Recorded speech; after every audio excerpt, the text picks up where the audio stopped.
Right. Woo! Has anyone here ever heard of this really small group? It's like Black Eyed Peas or something like that. Anyone heard of that? Anyone raise their? No. They just their first album just came out, I think, like 22 years ago or 25. I'm not even sure at this point, but super excited to introduce Apple. Apple Dad, one of the founding members of Black Eyed Peas. Come on up. He's changing the world with AI. I saw him on a concert in the Philippines recently. They just did a worldwide tour, and I got to see him. He was at a bar afterwards, and I asked him one question. I said, Apple, how do you still dance in your 50s? What did you tell me? He stretches a lot. He said that. He said he stretches a lot. Yes. The gym and stretches a lot. There you go. I love that. Next up is Wingham. Come up, Wingham. Wingham and Apple and Dan Vo over here, they're working on an app. Oh, you guys can take a seat. They're going to change the world of farming with AI and 100 million coconuts, I think, and we'll dive into all that. But thank you, Wingham, also. So let's just kick it off. What you're doing is about farming and AI. I don't know how many people are doing farming and AI. And I think people here have no idea. You're from the Black Eyed Peas. Why do you care about farming? Good afternoon, ladies and gentlemen. My name is Apple, co-founder of the Black Eyed Peas. And, before my music career and stages around the world and a share of my carbon footprints, I was just a kid from a small town called Sapang Bato, Angeles City, Philippines. And I grew up farming. I used to help my grandfather in the fields, growing crops from sweet potatoes to corns to many different crops. And I used to tend to water buffaloes. I am your designated water buffalo driver, you know. And so that's how I learned the value of soil, food, and hard work. And shortly after that, my mom signed me up to a dollar a day program, and I was sponsored. I was sponsored as a kid. I was adopted, brought to the U.S., met my best friend Will.i.am, and we started Black Eyed Peas together.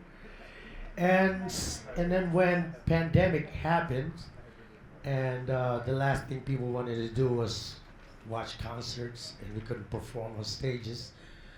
Started thinking, I'm like, you know what? What would be my job other than, singing and dancing? And so I wanted to go back to my roots, which is farming. And I got my team together, and to see how can we revolutionize the agriculture in the Philippines. And so through research, we discovered this thing called biochar, and which is the organic soil made from the paralysis of biowaste. I think I got that right. And come to find out that, rumors has it that that's how the Amazon was built, actually.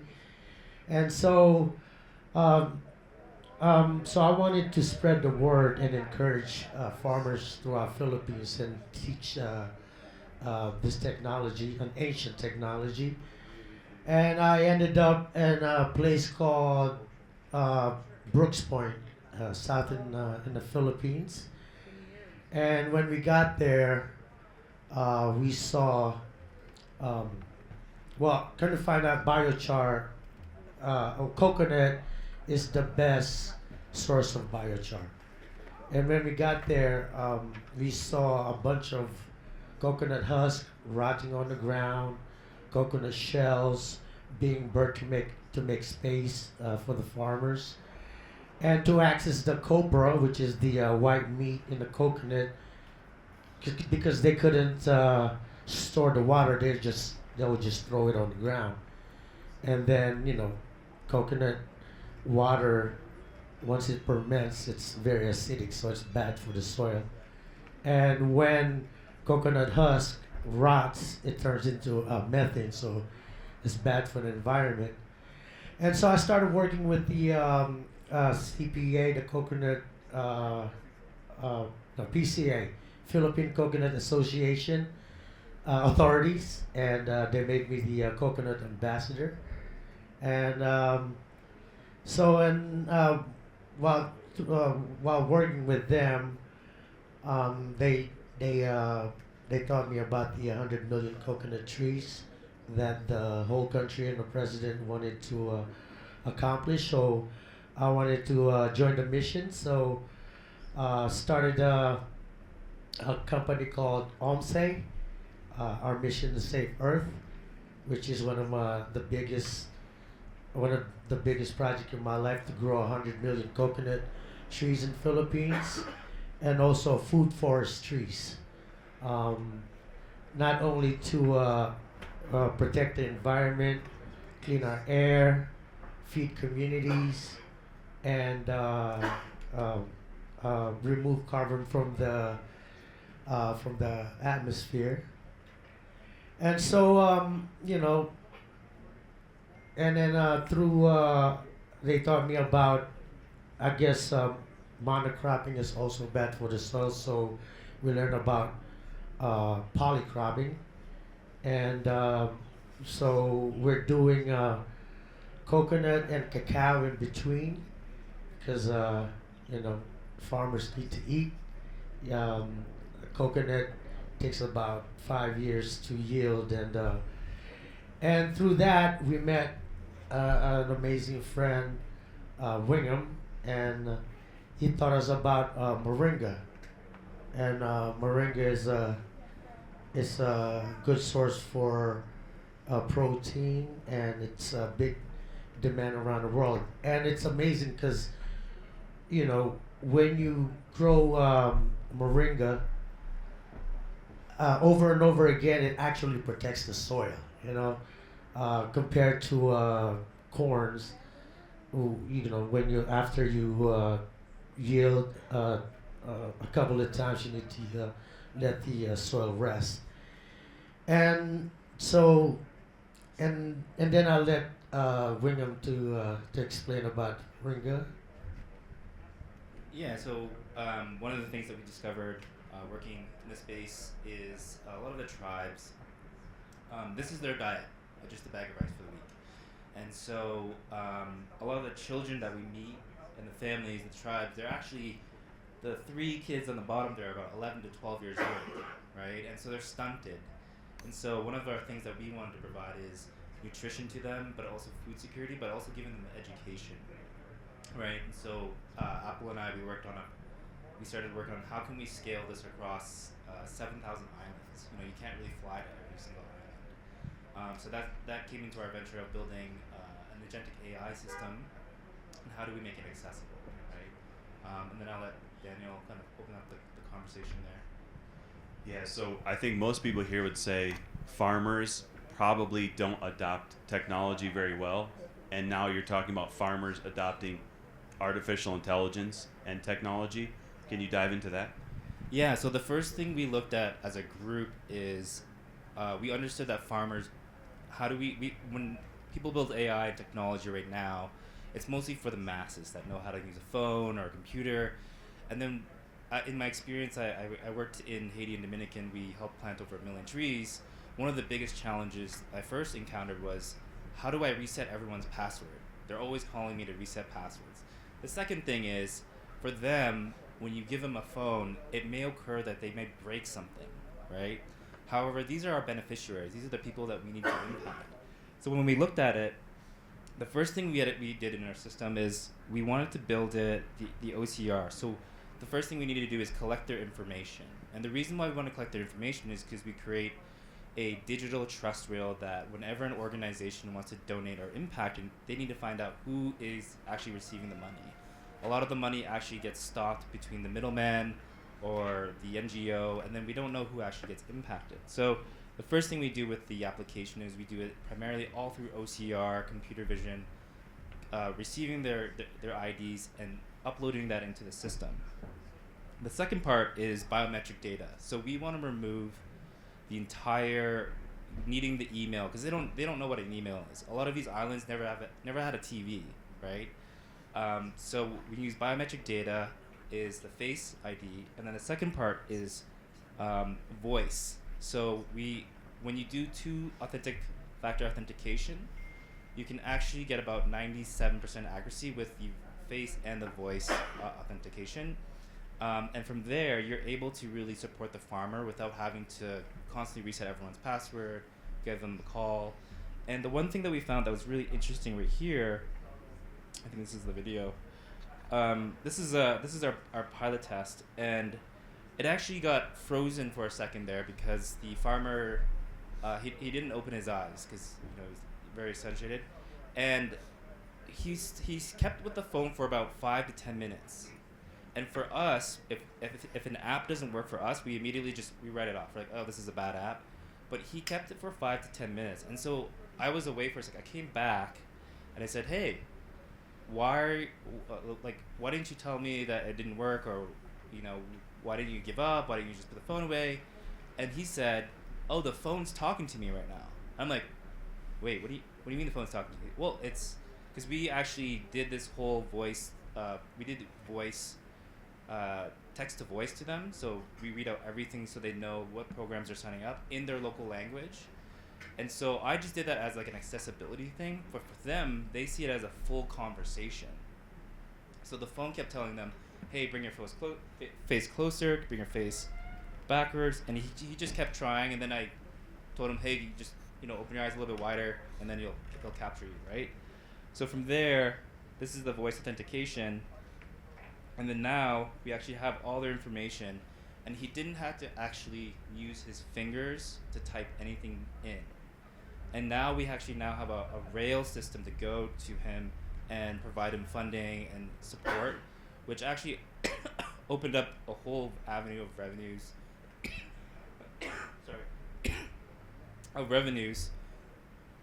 For the farmers.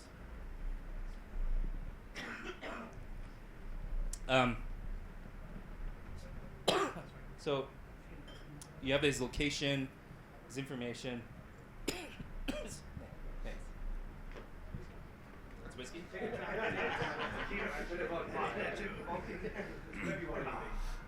Yeah, so right there now you have a end-to-end system to actually identify the indigenous groups, who needs to get paid out, and they actually receive the funding that they need, and you can verify them in real time. The second part of it is we were approached by a number of people who work with banks in the Philippines, and they said that they need to provide loans. It's a legal law to provide loans for agriculture, and they were unable to provide these loans because they couldn't verify the people, so they paid the fine to the government instead of giving them the loans. And so now we actually have a system that we can actually distribute microfinancing loans to them so that they can afford materials such as trucks and things to actually accelerate their entrepreneurship systems. So and thank you for sharing that. I mean, this is incredible. How do you see this worldwide in the future? I know you're just getting started and you're implementing it now, but when you think of responsible AI in agriculture, how do you see this system then being adopted to so many other places in the world? Because I know you've worked in different countries too. Yeah, so one of the things that our team, Apple and Dan and I, we saw one of the biggest problems that farmers are unable to access financing in the world is because they don't have that a business aptitude to collect their sales records. We sold some copra with the farmers. We doubled their value, and let me see if I can find it. We doubled their value, and then we realized when he sold his coconuts, he took the receipt and he threw it out the window. And then I was like, wait, what do you do? You need that receipt because you can create a book of business. And they were like, what are you talking about, right? I just need to feed my family. So with the AGENTIC AI, we're redesigning the system because we solved the first problem, is just getting them on board, is now managing their business for them and guiding them through that by microtasks. So we start to gamify it, and then around the world, we're building this model. We can actually share this with other farmers who are missing that gap of business information to collect. So coconut farmers in the Philippines, they do sales every month. They make sales. They don't know that they can earn benefits, incentives for the government. So we can manage all those records through computer vision. We actually have 2 patents from Casio and Panasonic to help identify, okay, he takes a photo, it automatically identifies it as a receipt and records it into their book of business. So then we actually, from there, we can actually help the farmers get their organic certifications because they're guided through a standard operating procedures. And we're able to track all their steps they take and what fertilizers they use on land, when did they plant the seeds, what's the weather, and all that data in there for us. So then it's easier for farmers to get access to markets and then also be compliant for carbon credits, certifying their products for organics, and then we are able to actually aggregate. So a lot of the smallholder farmers are able to aggregate together without having them interact, and we're able to sell them to the market at a competitive price. We don't want to do fair pricing anymore. We find that it creates this like, hey, I want to pay you a fair price, and then it's like we actually want to create the opposite. We want to say, hey, we want you to be a competitive farmer. How can we have you become a competitive farmer and then include their family and their children at that? So in the world, we actually see this as an opportunity for farmers to, one, step outside of poverty, because about 50% of farmers around the world are living below the poverty line. But then the second part of it is, how do we get competitive pricing? How do we get to have them, generate competitive products, which in turn for us in the world, we get lower prices on products, but also a higher quality of it.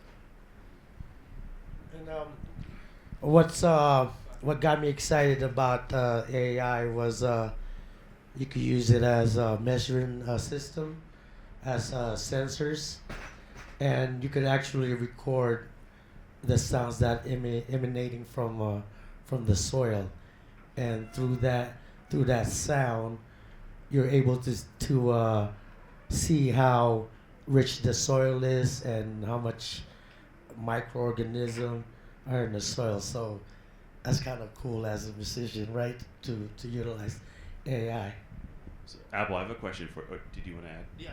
So what Apple's talking about there is, we're using the farmers to help us collect all this wide range of data all around, so that they get to participate in this world conversation, and then the quality of the soil as well.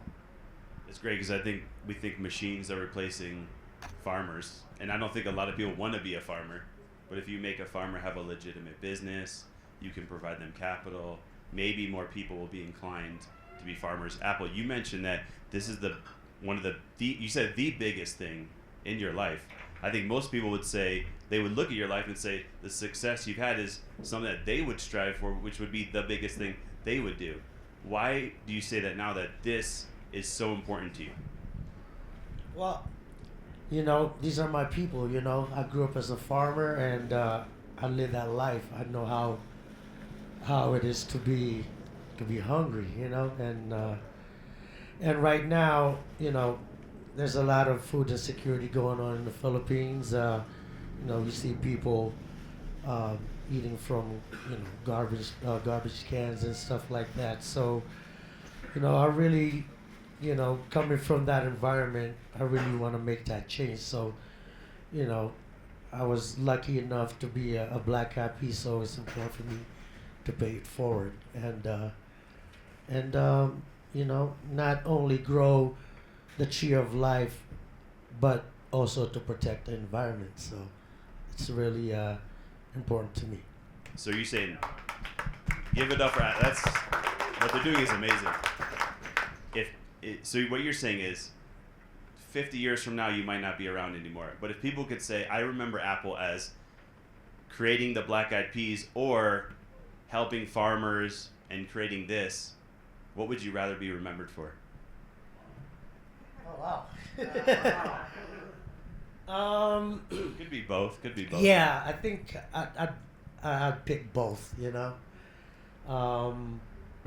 Yeah, definitely. I would pick both. Yes. So how do you all then? So you've created this. It's working. You're getting going. You're getting some traction. How do you get to the next level? So the next level is building the AI native system and training it properly. So it's a bit of a hybrid step because we are going to be in the field with them step by step. Like, what do they need? What do they don't need? How does it work? And then learning how they interact with the platform, because they're primarily using voice. And how do we put the safeguards on those systems as well, so they're not going off asking random questions on the AI system. And then managing all that data. So our goal for the next step is we're looking to finance it all, and then by June we're going to start rolling out a 100 million coconut project for the next 3 to 4 years. And in the second, and third, fourth year, we aim to have this be available for other countries. And the Philippines is unique because with 7,000 islands, we have about, I think, 1,400 dialects and indigenous languages that we have to learn. So that's another model that we need to. How do we intake all these dialects, and how do we learn, and how do we train people in the field so that they can deploy this really easily without having us all fly everywhere? Yeah. And also, to add to that question, we want to encourage the youth that farmers are rock stars. You know what I mean? It's cool to be a farmer, you know? Make farmers great again. So we're in a room of the smartest people. Are you okay if I open it up? Yeah, go for it. I mean, this is I've never met smarter people than at the World Economic Forum in Davos here. But does anyone have a question that they would like to ask either of these two about? Yes. Mine is not the smartest question, like you said, but the question is for you. The black-eyed peas, does it have anything to do with your farming background? Is that what you grew? See, I said it's not one of the smartest questions, but yeah. Yeah, Is that your crop? Is that what you used to grow? Yeah, I grow some beans as well. But yeah,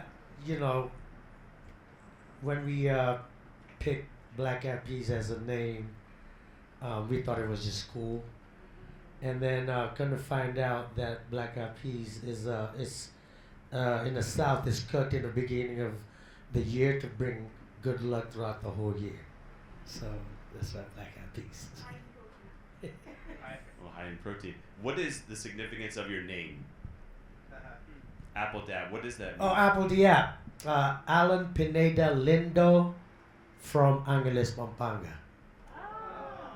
Apple Dab. Amazing. Anyone else have a question? Yes. So at the end there, you mentioned that most of the data is collected by voice. Have you, and all the islands, all the different dialects, have you considered allowing the people to monetize their own voice through data collection and potentially harnessing all of that information, and then allowing other people to license it as a model or to train their other platforms on that very special Tagalog and beyond models? Well, that's probably in Apple's and Dan's era of entertainment and voice. Right now, we allow the farmers to monetize by taking photos and proof of work, and we actually take the trees and we put it on the blockchain, and then we turn it into producing assets. So you can actually measure how many coconuts per year is being done by that one specific tree, and then if you do that over 100 million trees, now you can actually predict how much volume. But for the voice, that's something very unique. I know I used to work in AI near Microsoft, and we did Picasso paintings, and Picasso had a specific stroke, and so they would patent his stroke and identify fakes. So that could be something with voice as well. And another addition, cool thing on the app that we're working on. So when you get a hold of a carton of coconut water, you'll be able to pinpoint where that coconut water came from and who's the farmer who planted that tree. So that's kind of cool. So, it brings more value to the farmers. Yes. By the way, the Philippines has the best coconuts, hands down. I love the Philippines. I spent a lot of time there as a kid. Just interested, you talked about you were bringing market pricing into to the value chain. What's been the distributors, the wholesalers' reaction? Because I imagine they had like a market price imbalance. They could charge higher or they pay less and then make more. Is what's happened to the wholesalers and have they reacted to this transparency that's suddenly come to the market? So we're still working on that, but they're locally called consolidators. So there's even the wholesalers don't even interact with the farmers yet. They interact with consolidators, and consolidators, they have the same problem as the farmer. They're starving, they're hungry, so they consolidate the coconuts.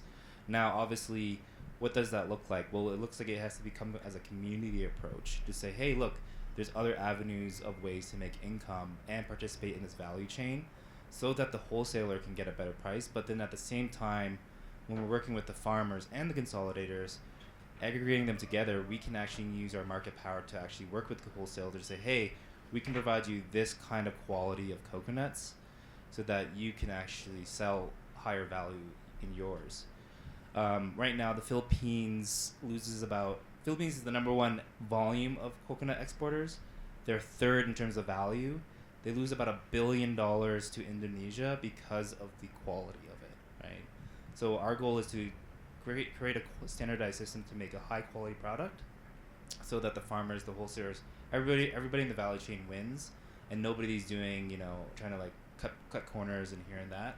And then the system will allow the farmers to report to us to see where the break is in the value chain as well. Amazing. We are sadly at time, but give it up to. They're saving coconuts, farmers, AI, agriculture, the world. There'll be more black-eyed peas. There'll be lots of moringa. There'll be tons of different things, but amazing. So thank you so much. AI for good, AI responsible is what we need. But thank you, Pete, and everyone for this event. Thank you, Jessica. Everyone, you were the host. Amazing. What a great event, by the way.